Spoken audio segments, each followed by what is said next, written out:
আমাদেরকে বলাই হয়নি। আমি ওনার ছেলেকে ফোন দিলাম, আমাকে তুই ফোন দিলি না কেন? আমাকে বলে আম্মা বারণ করেছিল। ভাইয়া আপনি কে কে অভিনেতা কে এখানে কি সাংবাদিক কে এখানে কি একটু ওদিকে যান কমিটিং এর লোককে দেন চিনে না কেই নেই চিনি না তো আমি তো এখন মোটামুটি সিনিয়রদের পর্যায়ে চলে যাচ্ছে। দেখেন এই আমাদের লিজেন্ডারি এখন শ্রদ্ধেয় সোহেল রানা, শ্রদ্ধেয় আলমগীর ভাই, শ্রদ্ধেয় উজ্জ্বল ভাই, শ্রদ্ধেয় জাভেদ ভাই, এরপরে দেখেন আমরা কাঞ্চন ভাই মিডলে, এরপরে দেখেন রুবেল সাহেব, আমি, ওমর সানি, অমিত হাসান। আপনি খেয়াল করে দেখেন এরপর আমাদের ব্যাচ খেয়াল করে দেখেন আমরাই তো এখন মোটামুটি বুড়ার ফার্স্ট স্টেপে চলে আসছি, তাই না? তো আমাদের জন্য আপনারা দোয়া করবেন। মানে দুঃখটা কি, মানে ট্রিটমেন্ট আমরা প্রপার ওয়েতে আমাদেরকে বলাই হয়নি। মানে আমরা 3-4 দিন আগে ওই যে আসিফ একটা নিউজ করেছিল ওইটা, তখন আমি আউটডোরে, তারপরের দিন থেকে আমি ওনার ছেলেকে ফোন দিলাম, আমাকে তুই ফোন দিলি না কেন? আমাকে বলে আম্মা বারণ করেছিল।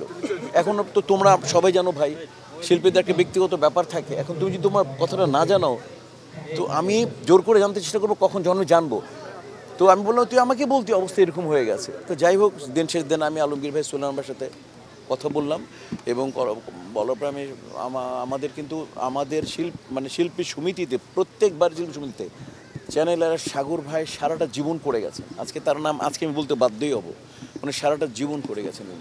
উনি সারা জীবন করেছেন এবং উনি দেশের বাইরে, আমি শুধু খালি বলছি, উনি সাথে সাথে উনি সহযোগিতা পাঠিয়ে দিয়েছেন আব্দুর রহমান ভাইয়ের মাধ্যমে।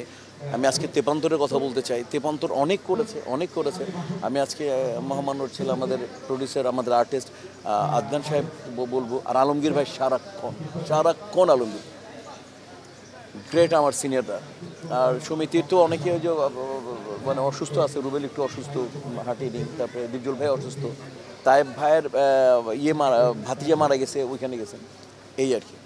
অঞ্জনা আপাকে আমরা দেখেছি নানান সময় উনি কিন্তু আসলে ওনার মধ্যে কোনো কিছু না রেখে সব বিষয়ে কথা বলতেন, জি জি, মানে যেটা আসলে সাদা মনের একটা পরিচয়। জি জি, এই বিষয়গুলো আপনারাও অনেক সময় বলতেন যে আপা একটু ই করে কথাবার্তা বলেন।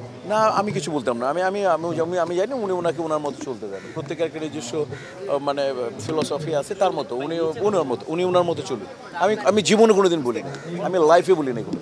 অনেকে বলতো, আমি বললাম ভাই প্রত্যেক মানুষ প্রত্যেকের মতো, কেন আমার মতো হবে, কেন আপনার মতো মনে হয় ওনার মতো থাকতে দেন না, আমি কখনো বলি না। উনি কি আসলে সেই জীবনে অবহেলার শিকার হয়েছে, মানে নির্মাতাদের কাছ থেকে? উনি কিন্তু মাঝে মাঝে বলতো যে ভালো গল্প পেলে আমি কাজ করতে না, চাই। মানে আমি প্রায় 35-40 বছরের ক্যারিয়ার না, এই সময় তো ওনাকে আমি ছবি করতে দেখি নাই। কাজে আগে তো উনি অনেক 250-300 ছবি করেছেন, মানে খুব সম্মানের সাথে করেছেন উনি ছবি, অনেক সম্মানের সাথে ছবি করেছেন। তো আপনারা পরবর্তীতে ওনাকে নিয়ে আপনাদের শিল্পী সমিতির পক্ষ থেকে কি আয়োজন থাকছে? না মানে আয়োজন মানে কি, ইনশাল্লাহ তার আমরা তার 4 দিন বলি বা আমরা দোয়া মাহফিল করবো, কোরআন শরীফ খতম করাবো এবং আমরা চেষ্টা করবো যে ইনশাল্লাহ ওনার যাতে উনি যাতে আমাদের সমিতির মাধ্যমে বা আপনাদের মাধ্যমে যাতে জীবিত থাকে, বাস ওনার অ্যাচিভমেন্টগুলোকে আমরা স্মরণ করতে চেষ্টা করবো।